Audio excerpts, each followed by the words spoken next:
Hello everyone and welcome back to my channel. My name is Jessica and this is Legardentv. If you are new here, thank you so much for viewing my video. I create content on all things health, femininity, and lifestyle. So if any of that interests you, just hit the subscribe button and also hit that notification bell so you will be the first to know when I upload new content. I create content pretty much every other day and I upload twice a week. So you'll be the first to know when I upload my new content. So just hit that notification bell and without further ado, let's get into the video.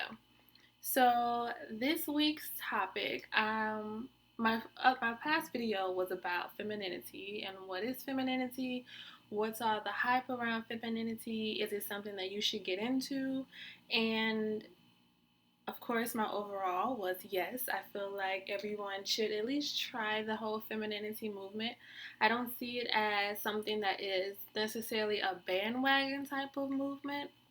If anything, it's something that is necessary in a sense, especially for women and some men too. I feel like depending on the type of person you are and your personality, being feminine just resonates with you more. But my content is specifically more so tailored towards women, also black women as well, just because it's not a lot of images that you see of feminine black women. Um, Often in whether it's the public eye, social media, or in TV or anything like that. So I love the fact that there's more African American women who are creating platforms to discuss femininity and what it is and the movement overall and things like that. But I also wanted to create content that is for us, by us, of course, but also it's able to be for those who consider themselves feminine as well. So whether you're a man, woman, either way it go, if you pull towards more so the feminine side, this is for you as well.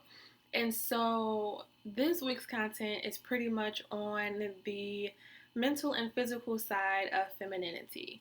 And I touched base on it a little bit in the previous video. If you want to go look at that video, feel free, because I discussed all of the ins and outs of femininity, my definition of it, and a little bit about physical versus mental, as well as the goddess effect that happens with being feminine. And that's going to be another video too, the goddess effect. Like, I actually like that title, so it's going to be called the goddess effect for sure. But today is about the physical versus mental aspect of femininity and why it's important for you to have your mental together prior to joining the femininity movement, because a lot of people get the connotation that it is mainly about your looks and your attraction and how you carry yourself and things like that, and that's part of it, but the overall is more so your mental and how you feel within, who you are within, and just pretty much being grounded within yourself. And that's how the whole goddess aspect comes into play, because we'll talk about it in the next video. I don't want to give too much away in this video because this isn't what this video is about, but the goddess effect plays a huge part once you reach that sense of being grounded. And so the mental, I'll start with that first. What exactly am I saying or referring to when I say you have to have the mental before the physical? The mental basically just means you have to know yourself. You have to know yourself. You have to know what it is about yourself that you truly want to desire out of your life and for yourself. You have to be confident within yourself. You have to truly understand who you are as a woman and what and how you foresee your life going. You have to really know what it is that you want, and there's nothing that can get in your way from that. So mentally, joining the femininity movement can have some backlash because there's a lot of people who are against, women who are what you would think as girly or, super feminine or dainty or, doing too much. Or one of the more common um, terms would be like bougie. That's like a common term, although the definition of bougie is slightly different from what they're trying to use the word for, but that's another topic for another day. Um, it's it's sometimes seen as a negative just because you're in tune with yourself and who you are, especially in the African American community. When you have ultra feminine women who carry themselves in a more delicate manner or a daintier manner, or one who just takes the time out to, be within themselves, understand themselves, we don't rush or anything like that, for example, that can be seen as a threat in our society, unfortunately, in our community, our African American community. There's a lot of backlash with being feminine.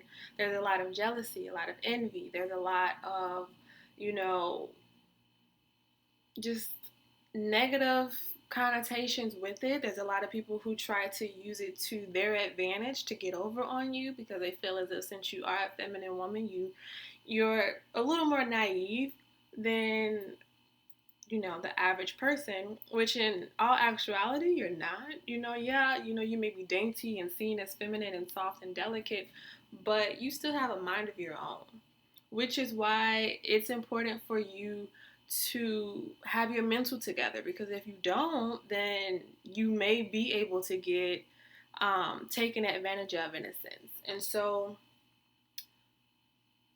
when it comes to the mental, I will say just knowing yourself and having confidence within yourself. You can't really be insecure when it comes to being feminine. It's really important for you not to be insecure, because, like I stated in the previous video, being feminine and at least putting yourself in a place where you are just overall feminine, like you are like feminine, if that makes sense. Um, you will have all eyes on you. You will have a sense of awe that people have upon you. You will have people who may question you. You may have people who say certain things about you. You may have people who whisper about you. You may have people who do certain things for you in a beneficial way. I've had plenty of things given to me. I've had plenty of things happen to me in a positive way that I truly do appreciate, just because I look pretty, and the way that I carry myself and the way that I speak and the way that I'm confident within myself and how I'm able to hold my own is something that's truly important. I don't really walk around, oh, I don't really walk around insecure in any way. Necessarily when I'm out and about, I'm pretty confident. I hold my own. What I'm wearing now is what I will wear going grocery shopping. It doesn't change with who I am.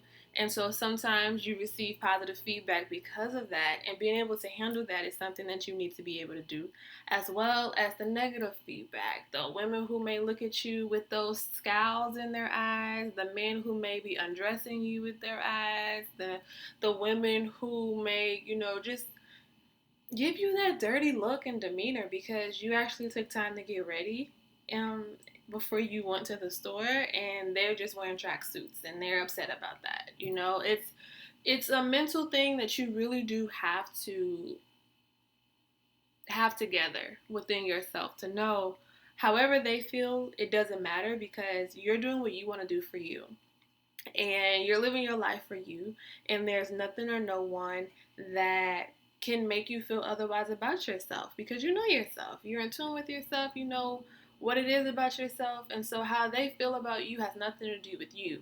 But sometimes in the beginning of the femininity movement and you wanting to come into this journey, this niche or this area, because it is a different world. Once you're in it, it's a different, you see things from a different perspective, which is why your mental has to be in there as well, because mentally you're going to change as well with it.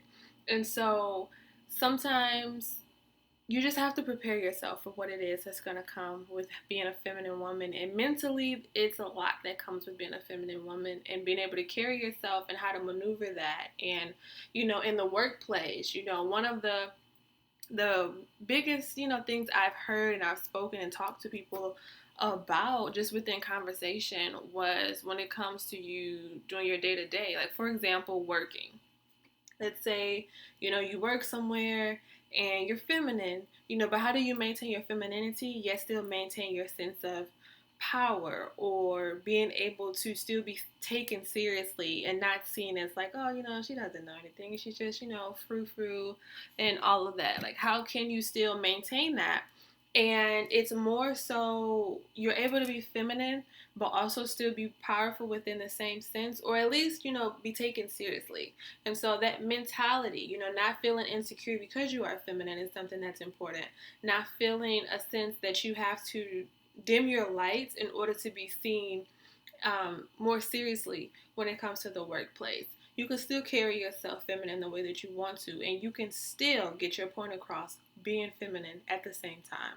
So it's just truly important for you to really learn that and acknowledge, those setbacks and sometimes those positive things that come with it. Again, you get a lot of benefits with being feminine.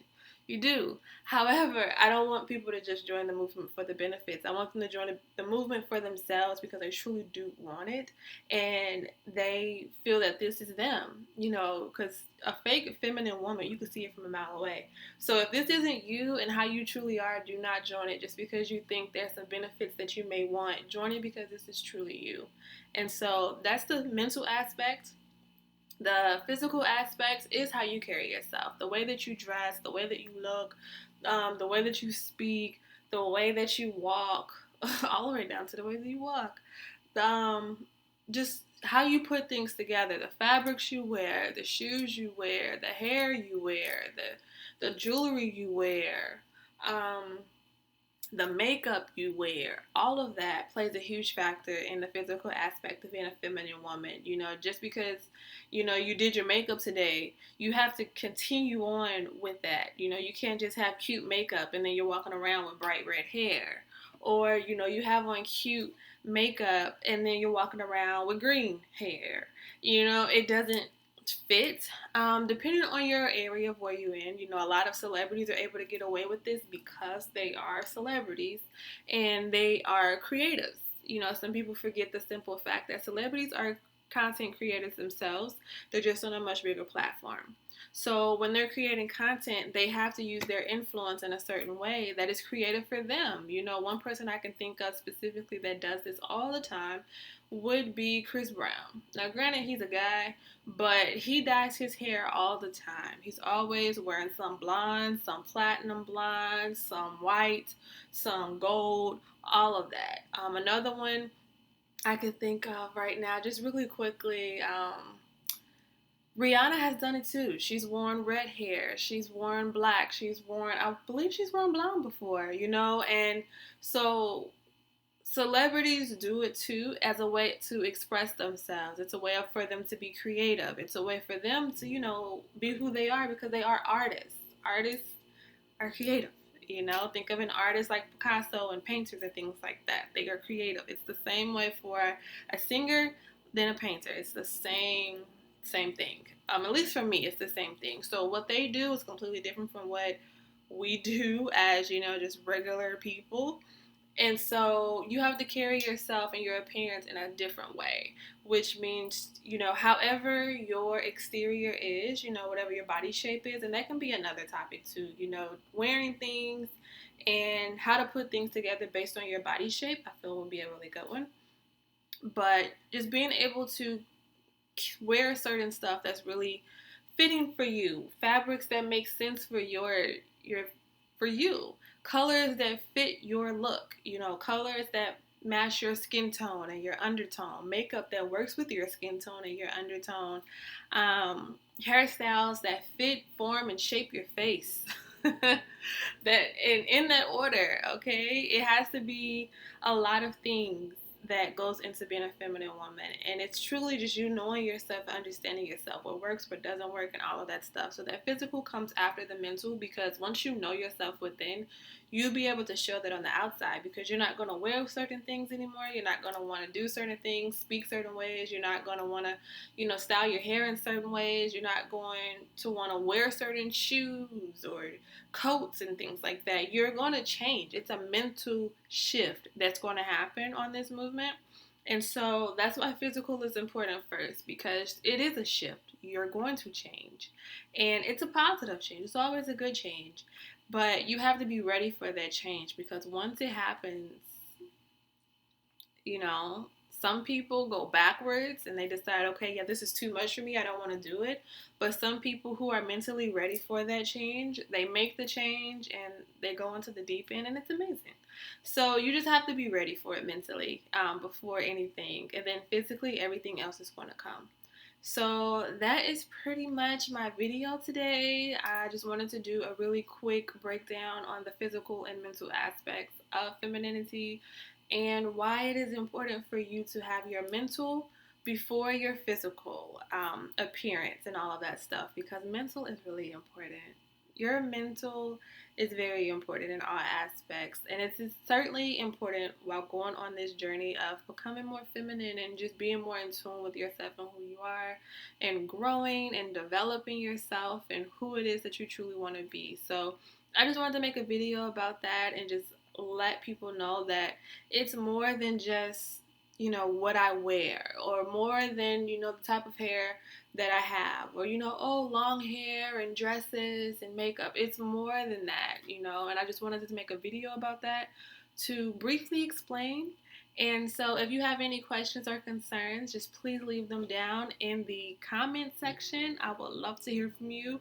I would love to hear if you have any, and just discuss, if you're on your feminine journey, discuss that as well in the comment section. Discuss certain trials or certain things that you do enjoy about the journey, things that make you a little nervous about it. If you've had some benefits with being a feminine woman, if you've had some backlash, and how do you feel about that? How have you overcome that? So just discuss whatever you feel that you would like to discuss in the comment section. If you have any topics for me to discuss, leave those in the comment section as well below. And don't forget to like this video for me, thumbs up the video for me. I would really appreciate that, as well as subscribe to my channel and hit that notification bell. So once again, thank you for viewing, and I will see you in the next video. Bye.